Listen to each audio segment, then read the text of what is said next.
कहानी की शुरुआत में हम एक जेल को देखते हैं जिसका नाम द शॉशैंक रिडेम्पशन है। ये दुनिया की सबसे सिक्योर तरीन जेल है। इस जेल में हजारों कैदी हैं, लेकिन आज तक इस जेल से कोई भी कैदी फरार नहीं हो सका क्योंकि इस जेल की सिक्योरिटी बहुत ही ज़्यादा स्ट्रिक्ट है। इस जेल में ऐसे कैदी भी हैं जिन्होंने अपनी पूरी जिंदगी इसी जेल में बिता दी, लेकिन इन्हें इस जेल से भागने का ख्याल तक नहीं आया क्योंकि इस जेल से भागने की कोशिश करने वाले कैदी की सज़ा सीधा मौत है। और हमें कोर्ट में एंडी नाम के एक आदमी को दिखाया जाता है जो अमेरिका के एक बहुत ही बड़े बैंक का बैंकर है। जज उसे उसकी वाइफ और उसके लवर के मर्डर के इल्ज़ाम में उम्र भर कैद की सज़ा सुनाता है, लेकिन एंडी कहता है कि मैंने ये मर्डर नहीं किए हैं। पर एंडी खुद को बेगुनाह साबित करने के लिए उसके पास कोई प्रूफ नहीं था, जिस वजह से कोर्ट का जज एंडी को उम्र भर कैद के लिए दुनिया की सबसे सिक्योर जेल शॉशैंक रिडेम्पशन भेज देता है। एंडी के साथ और भी कई सारे कैदी होते हैं और जब इन कैदियों को जेल के अंदर लाया जाता है तब जेल के अंदर मौजूद बाकी कैदी आपस में शर्त लगाते हैं कि आज रात इन नए आने वाले कैदियों में से कौन सा कैदी रोएगा, और इसके लिए ये लोग एक डिब्बे सिगरेट की शर्त लगाते हैं। ये लोग बाहर लाइन से खड़े नए आने वाले कैदियों में से एक एक कैदी को चुन लेते हैं। तब रेड नाम का एक कैदी एंडी पर दाव लगाता है क्योंकि उसे लगता है कि एंडी बहुत ही मासूम है और वो बहुत ही अमीर घर का है जिसने कभी तकलीफ नहीं झेली, इसलिए उसे लगता है कि वो आज रात सबसे पहले रोएगा। इसके बाद सभी कैदियों को लाइन से जेल के अंदर लाया जाता है और हर एक कैदी को उसके सेल में बंद कर दिया जाता है। कुछ देर बाद रात हो जाती है और तब पुराने कैदी नए आने वाले कैदियों पर चिल्लाने लगते हैं ताकि उनमें से कोई डर जाए और रोने लगे, और ऐसा ही होता है। इन नए आने वाले कैदियों में से एक कैदी फूट फूट कर रोने लगता है और कहता है कि मुझे घर जाना है। तब वहाँ गार्ड आते हैं और उसे रोने से मना करते हैं, लेकिन जब वो आदमी रोना बंद नहीं करता तब गार्ड उसे सेल से बाहर निकालकर इतना पीटते हैं कि वो बेहोश हो जाता है। दूसरी तरफ रेड एंडी पर लगाया हुआ दाव हार जाता है और रेड समझ जाता है कि एंडी बहुत ही स्ट्रांग है क्योंकि इतना डराने के बावजूद उसने एक आवाज़ तक नहीं की। इसीलिए अगले दिन रेड अपने साथी को सिगरेट का एक डिब्बा दे देता है क्योंकि रेड एंडी पर लगाया हुआ दाव हार चुका था। तभी हम एंडी को देखते हैं जो अकेला चुपचाप ब्रेकफास्ट कर रहा होता है। तब एंडी की मुलाकात जेल के सबसे पुराने कैदी ब्रुक्स से होती है। ब्रुक्स को यहाँ इस जेल में लगभग 50 साल पूरे होने वाले हैं। एंडी समझदारी से ब्रुक्स से इस जेल के सभी छोटे बड़े रूल्स और हर एक कैदी के बारे में जानने की कोशिश करता है। तब ब्रुक्स एंडी को जेल का हर एक सीक्रेट बता देता है और वो एंडी से कहता है कि अगर तुम्हें जेल के बाहर से कुछ मंगवाना हो तो रेड नाम के कैदी के पास जाना। ये सुनते ही एंडी भी इंतजार नहीं करता और वो सीधा रेड के पास पहुंच जाता है और रेड से कहता है कि मैंने सुना है तुम बाहर से किसी भी चीज़ को अंदर मंगवा सकते हो। तब रेड कहता है हाँ, मैं मंगवा सकता हूँ, लेकिन ऐसी चीज़ जो यहाँ से भागने या फिर किसी को मारने में काम ना आती हो। एंडी रेड से कहता है कि मुझे हैमर यानी एक हथौड़ा चाहिए। हथौड़े का नाम सुनते ही रेड कहता है कि तुम्हें हथौड़ा ही क्यों चाहिए, क्या तुम हथौड़े से किसी को मारने वाले तो नहीं हो। तब एंडी कहता है नहीं, मैं किसी को मारने वाला नहीं हूँ, मेरा यहाँ कोई भी दुश्मन नहीं है। ये सुनकर रेड कहता है कि तुम्हारा यहाँ दुश्मन तो नहीं है, लेकिन जल्द ही कुछ लोग तुम्हारे दुश्मन बनने वाले हैं। वो कुछ लोगों की तरफ इशारा करके एंडी को वार्न करता है कि इन लोगों की गंदी नज़र तुम पर है, इसीलिए इनसे बचकर रहना। अगले दिन एंडी के कहने पर रेड उसके लिए हैमर मंगवा देता है और जब वो हथौड़ा देखता है तो रेड हंसने लगता है क्योंकि हथौड़ा साइज में बहुत ही छोटा होता है और रेड मन ही मन सोचता है कि इस हथौड़े से जेल में सुरंग बनाने में 600 साल लग जाएंगे। इसके बाद रेड ब्रुक्स के जरिए एंडी के सेल तक हथौड़ा पहुंचा देता है। ऐसे ही दिन बीतते हैं और एक दिन जब एंडी लॉन्ड्री में काम कर रहा होता है तब वो 3 लोग जिनकी एंडी पर गंदी नज़र होती है वो एंडी को पकड़ लेते हैं। एंडी उनसे अपने आप को छुड़ाने की कोशिश करता है पर 3 लोगों को वो अकेले कंट्रोल नहीं कर पा रहा था, इसलिए ये तीनों पहले एंडी को खूब पीटते हैं और फिर एंडी के साथ गलत करते हैं। ये सिलसिला इसी तरह चलता रहता है। ये लोग हमेशा एंडी को पकड़ते और फिर उसे मारकर उसके साथ गलत करते रहते। इस तरह से 2 साल बीत जाते हैं और एक अनाउंस होता है कि छत की मरम्मत के लिए कुछ लोगों की ज़रूरत है। यहाँ कैदियों की एक टीम छत के काम के लिए तैयार हो जाती है जिसमें रेड और एंडी भी शामिल होते हैं। ये लोग सब अपने काम पर लग जाते हैं और छत पर इनकी देखभाल की जिम्मेदारी एक बहुत ही सख्त सिक्योरिटी गार्ड की होती है जिसका नाम हैडली है। हैडली बहुत ही स्ट्रिक्ट इंसान है जो ज़रा सी गलती पर कैदियों को बहुत बुरी तरह पीटता है। जब सभी कैदी छत पर काम कर रहे होते हैं तब हैडली थोड़ा परेशान होता है और अपने साथियों से कहता है कि मेरे भाई की हाल ही में मौत हुई है जिसके अकाउंट में $35,000 पड़े हैं। अब मेरे भाई का मेरे अलावा इस दुनिया में और कोई नहीं है, इसलिए मेरे अकाउंट पर उसके पैसे पर मेरा हक बनता है। लेकिन परेशानी की बात यह है कि जब मैं $35,000 को अपने अकाउंट में ट्रांसफ़र करूंगा तो सरकार मुझसे टैक्स के रूप में सारे पैसे ले लेगी। हैडली जब अपने साथियों से ये बातें कर रहा था तब एंडी भी इसकी सारी बातें सुन लेता है। एंडी जो कि एक बहुत बड़ा बैंकर है, उसे पता था कि इन पैसों को बिना गवर्नमेंट को टैक्स दिए कैसे निकाला जा सकता है। इसके बाद एंडी बिना सोचे हैडली के पास जाता है और उससे कहता है कि क्या तुम अपनी बीवी पर भरोसा करते हो। ये बात सुनते ही हैडली को गुस्सा आ जाता है और वो एंडी को पकड़कर छत के किनारे ले जाता है, लेकिन उसे नीचे फेंकने से पहले एंडी उसे बताता है, अगर तुम अपनी बीवी पर भरोसा करते हो कि वो तुम्हें धोखा नहीं देगी तो तुम आसानी से अपने भाई के पैसे अपनी वाइफ के अकाउंट में ट्रांसफर कर सकते हो, वो भी बिना टैक्स दिए, क्योंकि गवर्नमेंट का एक रूल है कि कोई भी इंसान अपनी पत्नी को पूरे जीवन में $60,000 तक गिफ्ट कर सकता है और इन पैसों पर कोई टैक्स नहीं लगता। और एंडी ये भी कहता है कि अगर तुम बाहर से किसी लॉयर को रखोगे तो वो तुमसे बहुत ज्यादा पैसे चार्ज करेगा, लेकिन मैं ये काम तुम्हारे लिए फ्री में कर सकता हूं। तब हैडली पूछता है, बदले में तुम्हें क्या चाहिए? इस पर एंडी मुस्कुराते हुए कहता है, मुझे कुछ नहीं चाहिए, जब तुम्हारा काम हो जाए तुम बस मेरे सारे दोस्तों को बियर पिला देना। और अगले दिन सभी कैदी छत पर बैठकर बियर का मजा ले रहे होते हैं, यानी एंडी ने हैडली का काम कर दिया था। लेकिन एंडी बियर नहीं पीता, वो एक कोने में बैठकर सभी को बियर पीते देखकर खुश होता है। एंडी के साथी भी उससे बहुत खुश होते हैं, क्योंकि जेल में बियर पीना ऑलमोस्ट इम्पॉसिबल था, लेकिन एंडी की वजह से उनकी ये इच्छा पूरी हुई।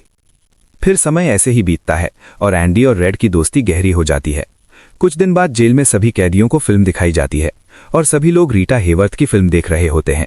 तब एंडी रेड के पास आकर कहता है, मुझे रीटा हेवर्थ का एक बड़ा पोस्टर चाहिए। एंडी रेड से इसलिए पोस्टर मांगता है क्योंकि पूरे जेल में एक रेड ही था जो बाहर से किसी भी चीज को मंगवा सकता था। इसके बाद एंडी बाहर निकलता है, लेकिन जैसे ही वो बाहर आता है वहां वही 3 लोग खड़े होते हैं जो एंडी के साथ गलत करते थे। वो एंडी से कहते हैं, चलो हमारे साथ, लेकिन इस बार एंडी मना कर देता है। एंडी के मना करने पर वो लोग उसे पकड़ लेते हैं और उसके साथ जबरदस्ती करने की कोशिश करते हैं, लेकिन एंडी भी उनका मुकाबला करता है। पर वो लोग 3 होते हैं, जिस वजह से वो एंडी को बहुत ही बुरी तरह से पीटते हैं। पर आज ये लोग एंडी के साथ कुछ कर नहीं पाते, लेकिन एंडी को ये लोग इतना मारते हैं कि एंडी 1 महीने के लिए अस्पताल में चला जाता है। और साथ ही वो आदमी जिसने एंडी को इतना मारा होता है उसे 1 हफ्ते के लिए काल कोठरी में डाल दिया जाता है। 1 हफ्ते बाद जब वो वापस अपने सेल में आता है तब वहां वही ऑफिसर होता है जिसका एंडी ने $35,000 का टैक्स बचाया था। और इस ऑफिसर को किसी ने बता दिया था कि एंडी को इस आदमी ने इतना मारा है कि वो बेचारा 1 महीने के लिए अस्पताल में चला गया है। अब यहाँ वो ऑफिसर इस आदमी को इतनी बुरी तरह से मारता है कि वो हमेशा के लिए पैरालाइज हो जाता है। 1 महीने बाद जब अस्पताल से एंडी वापस अपने सेल में आता है तब उसे अपने सेल में रीटा हेवर्थ का एक बड़ा पोस्टर मिलता है, जो कि असल में एक वेलकम गिफ्ट होता है रेड की तरफ से। इस तरह से दिन गुजरते हैं और एक दिन जेल का वार्डन सिक्योरिटी गार्ड के साथ एंडी के सेल में आता है और उसके सेल की तलाशी करवाता है। सेल की चेकिंग लेने के बाद जब वार्डन को कुछ नहीं मिलता तब वार्डन की नज़र सामने लगे पोस्टर पर पड़ती है। वार्डन कहता है कि वैसे तो मैं सेल में पोस्टर्स अलाउ नहीं करता, पर तुम इसे अपने सेल में लगा सकते हो। दरअसल तलाशी तो एक बहाना होता है। वार्डन को इस ऑफिसर ने बताया था कि किस तरह से एंडी ने उसका $35,000 का टैक्स बचाया, इसीलिए वार्डन अपने फायदे के लिए एंडी से मिलना चाहता था। एंडी के हाथ में बाइबल होती है जिसे वो ले लेता है और बाइबल को लेकर वो यहाँ से निकल जाता है। पर कुछ ही दूर जाने के बाद वो वापस लौट कर आता है और उसके हाथ में जो एंडी की बाइबल होती है वो उसे लौटाते हुए कहता है कि मुक्ति इसी में है। अगले दिन वार्डन एंडी को अपने ऑफिस में बुलाता है और कहता है कि तुम्हारे जैसे इंटेलिजेंट आदमी को जेल की सलाखों के पीछे नहीं रहना चाहिए। इसीलिए वार्डन एंडी को लाइब्रेरी का असिस्टेंट बना देता है। लाइब्रेरी में वही ब्रुक्स नाम का बूढ़ा आदमी होता है जो कई सालों से लाइब्रेरी संभाल रहा है। तभी वो ऑफिसर जिसके लिए एंडी ने $35,000 बचाए थे वो एक दूसरे ऑफिसर को एंडी के पास लेकर आता है। असल में उसे ITR का मसला था जिसे कुछ ही मिनट में एंडी भर देता है, जिस वजह से पूरे जेल में एंडी के चर्चे होने लगते हैं। जैसे जैसे साल बीतते हैं एंडी के पास काम बढ़ता चला जाता है, जिस वजह से एंडी को अपने पास एक असिस्टेंट की जरूरत पड़ती है और वो अपना असिस्टेंट अपने सबसे अच्छे दोस्त रेड को बनाता है। एक दिन लाइब्रेरी में ब्रुक्स एक कैदी के गले पर चाकू रख देता है और वो उसे बिना वजह मारने की धमकी देता है। असल में सरकार ने उसकी सजा माफ कर दी है, पर वो इस जेल को छोड़कर नहीं जाना चाहता। आज उसे इस जेल में पूरे 50 साल हो चुके हैं। उसकी पूरी जिंदगी इसी जेल में बीत गई है और वो बिल्कुल भूल चुका है कि बाहर की दुनिया कैसी है। ये जेल की दुनिया ही उसकी असली दुनिया है और उसे लगता है कि अगर उसने किसी का खून कर दिया तो उसकी सजा बढ़ जाएगी और उसे इसी जेल में रखा जाएगा। एंडी के समझाने पर ब्रुक्स उस आदमी को जिसकी गर्दन पर उसने चाकू रखा था छोड़ देता है। अब ना चाहते हुए भी ब्रुक्स जब जेल से छूटने के बाद बाहर आता है तो उसे बाहर की दुनिया बहुत अजीब लगती है। 50 सालों में बाहर की दुनिया की रफ्तार काफी ज्यादा बढ़ गई होती है। जहां सड़क पर पहले एक गाड़ी दिखती थी, अब सड़कों पर गाड़ियों की भीड़ है। कुछ दिन बाद वो एक सुपरमार्केट में काम करने लगता है, लेकिन उसका बाहर की दुनिया में बिल्कुल मन नहीं लगता। उसे बार बार जेल की याद आती है और वो जेल में वापस आना चाहता है। इसीलिए वो कभी कभी सोचता है कि वो कोई क्राइम करे ताकि वो फिर से इस जेल में जा सके। लेकिन ब्रुक्स इस उम्र में कोई भी क्राइम नहीं करना चाहता था और इस भीड़ भाड़ वाली तेज रफ्तार वाली जिंदगी में ब्रुक्स सर्वाइव नहीं कर पाता और अपनी जान दे देता है। मरने से पहले वो जेल में अपने साथियों के नाम एक खत लिखता है, जिसे पढ़ते हुए सभी बहुत ज्यादा इमोशनल हो जाते हैं। वहीं हमें जेल दिखाई जाती है, जहां पर वार्डन एक नया प्रोग्राम शुरू करता है। इस प्रोग्राम में जेल के कैदियों को बाहर ले जाकर काम करवाया जाएगा, ताकि उन्हें पता चल सके कि मेहनत से पैसे कैसे कमाए जाते हैं। और कैदी भी इस काम के लिए मान जाते हैं, क्योंकि वो सब भी बाहर की हवा खाना चाहते थे। और इस तरह से वार्डन इन कैदियों से काम लेता है।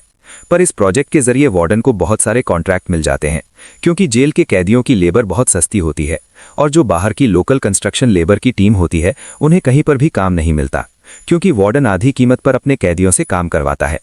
और वार्डन आधी कीमत पर काम इसलिए करता है क्योंकि कैदी कोई लेबर तो थे नहीं जिनको वार्डन दिहाड़ी दे पाता। इसलिए फ्री में कैदियों से काम करवाकर वार्डन बहुत सारा पैसा कमाने लगता है, और उसका ये पैसा ब्लैक का होता है। लेकिन एंडी एक बैंकर होने की वजह से वार्डन का सारा ब्लैक मनी वाइट में बदल देता है। दरअसल ये इन पैसों को एक ऐसे आदमी के नाम पर जमा करता है जो इस दुनिया में है ही नहीं, और वो उसके अकाउंट में सारा पैसा ट्रांसफर कर देता है। वो शक हुआ कि इन दोनों को बैंकर ने मारा है, इसलिए बैंकर को उसकी पत्नी और उसकी पत्नी के लवर के हत्या के इल्जाम में गिरफ्तार कर लिया गया। यहां हमें पता चलता है कि एंडी बेगुनाह था। ये सब जानने के बाद एंडी वार्डन के पास जाता है और उसे ये सारी बातें बताता है, पर वार्डन जानबूझकर उसकी बातों पर विश्वास नहीं करता, क्योंकि एंडी वो इंसान है जो उसके काले पैसों को व्हाइट में बदलता है और वार्डन के सारे राज जानता है। इसलिए अगर एंडी यहां से चला गया तो वार्डन ना तो और पैसे कमा पाएगा और शायद उसके ब्लैक पैसों का राज भी खुल जाएगा। इसलिए वो एंडी से कहता है कि ये एक झूठी कहानी है, मुझे ऐसी कहानियां रोज सुनने को मिलती हैं। एंडी वार्डन से वादा करता है कि अगर मैं आज़ाद भी हो गया तो मैं तुम्हारा राज ही रखूंगा, लेकिन वार्डन एंडी की कोई भी बात नहीं सुनता। ये देखकर एंडी को बहुत गुस्सा आता है कि मैंने इस आदमी की इतनी मदद की, लेकिन आज बेगुनाह होने के बावजूद भी मुझे ये बाहर नहीं जाने दे रहा। इसलिए एंडी वार्डन पर चिल्ला पड़ता है। तब वार्डन एंडी को 1 महीने के लिए काल कोठरी में डाल देता है, और उसके बाद वो सीधे टॉमी के पास जाता है और वार्डन टॉमी से पूछता है कि क्या तुमने जो बातें एंडी को बताई हैं वो सारी सच हैं। टॉमी कहता है हाँ, ये बिल्कुल सच है। इसके बाद वो टॉमी से कहता है कि क्या अगर तुम्हें कोर्ट में बुलाया जाए तो तुम कोर्ट में इस बात की गवाही दे सकते हो। तब टॉमी कहता है हाँ, मैं इसके लिए तैयार हूं। ये सुनते ही वार्डन ऊपर गार्ड को इशारा करता है और वो गार्ड टॉमी को गोलियों से छलनी कर देता है। इसके बाद वार्डन एंडी के पास जाता है और उसे कहता है कि टॉमी ने भागने की कोशिश की थी, इसलिए उसे गोली मार दी गई। लेकिन एंडी समझ जाता है कि टॉमी को क्यों मारा गया, और एंडी मन ही मन सोचता है कि वार्डन बहुत ही घटिया इंसान है। एंडी वार्डन से कहता है कि आज के बाद मैं तुम्हारा काम कभी नहीं करूंगा। तो वार्डन कहता है कि मेरा काम तो तुम्हें ही करना पड़ेगा, वरना मैं ये जेल तुम्हारे लिए नरक बना दूंगा। और जाते हुए वार्डन सिक्योरिटी गार्ड से कहता है कि उसे 1 और महीने के लिए काल कोठरी में रखो। काल कोठरी एक बहुत ही खौफनाक जगह थी, जहां काले अंधेरों में कैदी को पूरे 1 महीने रहना पड़ता था। अब एंडी इस काल कोठरी में 1 महीना तो बिता चुका था, लेकिन अब उसे 1 और महीना उसी अंधेरे वाले छोटे से कमरे में बिताना पड़ेगा। बाहर पूरे जेल में ये खबर फैल जाती है कि एंडी उस गुनाह की सजा काट रहा है जो उसने कभी किया ही नहीं था। जेल के अंदर मौजूद सभी कैदियों को एंडी के लिए बहुत दुख होता है। अब काल कोठरी में पूरे 2 महीने गुजारने के बाद जब एंडी बाहर आता है तो रेड उसके पास आता है। एंडी रेड से पूछता है कि क्या तुम कभी इस जेल से बाहर निकल पाओगे। रेड कहता है हाँ, लेकिन तब जब मैं बहुत बूढ़ा हो गया हूँगा और मेरा दिमाग काम करना बंद कर देगा। एंडी कहता है कि मैं यहाँ से निकलकर मैक्सिको जाऊँगा। मैक्सिको में समुद्र किनारे एक बहुत खूबसूरत जगह है। कहा जाता है कि इंसान अपने आप को वहाँ खो देता है। मैं वहाँ अपना एक रेस्टोरेंट खोलूँगा, समुद्र किनारे अपनी नाव की रिपेयर करूँगा, और वहाँ मुझे एक जुगाड़ी आदमी की ज़रूरत पड़ेगी जो मेरे लिए बाहर से सामान लाया करेगा। असल में वो रेड की तरफ इशारा कर रहा था। रेड ये सुनकर कहता है कि उम्मीद बहुत खतरनाक चीज़ होती है, ये इंसान को पागल तक कर देती है। तुम्हें सच्चाई की दुनिया में वापस लौटना होगा, मैक्सिको यहाँ से बहुत दूर है। ये कहकर रेड वहाँ से जाने लगता है, लेकिन जाने से पहले एंडी रेड से कहता है कि वादा करो कि अगर तुम कभी यहाँ से रिहा हुए तो मेरा एक काम करोगे। रेड कहता है हाँ, मैं ज़रूर करूँगा। तब एंडी रेड को एक एड्रेस बताता है और कहता है कि जब भी तुम यहाँ से छूट जाओ तो उस जगह जाना जहाँ एक बड़े मैदान के बीच एक खूबसूरत पेड़ है। उसी पेड़ के नीचे मैंने अपनी वाइफ को प्रपोज किया था। वो रेड से कहता है कि उसी पेड़ के नीचे एक दीवार के अंदर तुम्हें काले रंग का पत्थर मिलेगा, जिसके नीचे मैंने एक बॉक्स छिपाया है, और जब भी तुम रिहा हो जाओगे तो वहां जाकर उस पत्थर के नीचे उस बॉक्स को देखना कि उसमें क्या है। ये कहकर एंडी वहां से चला जाता है और सीधा वार्डन के पास पहुंचता है। वो वार्डन का काम पूरा करके उसके सारे डॉक्यूमेंट्स एक खास तिजोरी में रखता है। डॉक्यूमेंट्स रखने के बाद वार्डन एंडी को अपने कपड़े देता है। वो एंडी से कहता है कि मेरे कपड़े प्रेस करवा देना और मेरे जूतों को शीशे की तरह चमका देना। जिसके बाद एंडी वापस अपने सेल में आ जाता है। वहीं दूसरी तरफ रेड आज रात बहुत परेशान होता है, क्योंकि उसे डर था कि एंडी कहीं खुद को मार ना दे। इस तरह से रात गुजर जाती है और सुबह होती है। सुबह होते ही सभी कैदियों के सेल के दरवाजे खुल जाते हैं और सभी कैदी बाहर आ जाते हैं, लेकिन एंडी सेल से बाहर नहीं आता। ये पिछले 20 सालों में पहली बार ऐसा हो रहा था कि कोई कैदी सुबह अपने सेल से बाहर नहीं आया। तब रेड की नज़र भी एंडी के सेल की तरफ होती है और रेड की परेशानी बढ़ती रहती है कि कहीं एंडी ने खुद को मार तो नहीं दिया। तभी एक गार्ड बहुत गुस्से में एंडी के सेल की तरफ जाता है, लेकिन वहां पहुंचकर जब वो देखता है तो उसकी आंखें खुली की खुली रह जाती हैं, क्योंकि अंदर सेल में कोई भी नहीं था और एंडी वहां से फरार हो चुका था। अब हम वार्डन को देखते हैं जो अपने जूते पहनने के लिए निकालता है, लेकिन उस बॉक्स में उसके नहीं बल्कि एंडी के पुराने जूते होते हैं। और तभी पूरे जेल में सायरन बजने लगता है और ये सायरन होता है किसी कैदी के भागने का। वार्डन तेजी से एंडी के सेल में जाता है और वहां वो देखता है कि एंडी नहीं है। इसके बाद वो सिक्योरिटी गार्ड से कहता है कि जाओ और रेड को बुला कर लाओ, क्योंकि वो हमेशा एंडी के साथ रहता था। यहाँ पर रेड को भी बुलाया जाता है। वार्डन रेड से पूछता है कि ये एंडी कहाँ है। रेड कहता है कि मुझे क्या पता। इस बात पर वार्डन को बहुत गुस्सा आता है। वो कहता है क्या वो कोई भूत था जो रातों रात यहाँ से गायब हो गया। गुस्से में वार्डन वहां पड़े पत्थर उठाता है और उनसे गार्ड्स और रेड को मारने लगता है, और एक पत्थर वो उस पोस्टर पर भी मारता है जो दीवार पर लगा होता है। पर पत्थर टकराकर नीचे नहीं गिरता बल्कि पोस्टर के आर पार हो जाता है। और जब वार्डन उसके अंदर हाथ डालता है तो देखता है कि एंडी ने वहां एक बहुत बड़ी सुरंग बना रखी थी, जिसे देखकर सब हैरान हो जाते हैं, क्योंकि ये दीवार बहुत मजबूत होती है। बिना मशीन के इस दीवार में सुरंग बनाना लगभग नामुमकिन था, पर एंडी ने नामुमकिन को मुमकिन दिखा दिया और यहां से फरार हो गया। इसके बाद सभी गार्ड्स वहां जाते हैं जहां से एंडी बाहर निकला था। वहां उन्हें एंडी के पुराने कपड़े और वो हथौड़ी मिलती है जो आज से 20 साल पहले एंडी ने रेड से मंगवाई थी। ये वही हथौड़ी होती है जिससे पिछले 20 सालों से एंडी अपनी सेल की दीवार में सुरंग बना रहा था। 20 सालों से एंडी ने ये काम इतनी बारीकी से किया कि किसी को पता तक नहीं चला।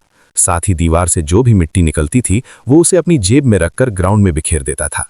एंडी ने आखिरी बार जब वार्डन के लिए काम किया था तो वो वार्डन के काले पैसों के सारे डॉक्यूमेंट्स अपने पास रख लेता है, और उसके पास जो उसकी बाइबल होती है वो उसे वार्डन की नज़रों के सामने चालाकी से उसकी तिजोरी में रख देता है। और एंडी वार्डन को ऐसे दिखाता है कि जैसे ये बाइबल नहीं बल्कि उसके डॉक्यूमेंट्स हैं। साथ ही वार्डन ने जो अपने कपड़े उसे प्रेस करने के लिए दिए, एंडी पहले वार्डन के कपड़ों को पहनता है और फिर उसके ऊपर अपने पुराने कपड़े पहन लेता है। और वे जूते जो वार्डन ने उसे शीशे की तरह चमकाने के लिए दिए, एंडी उन्हें पहनकर निकल जाता है।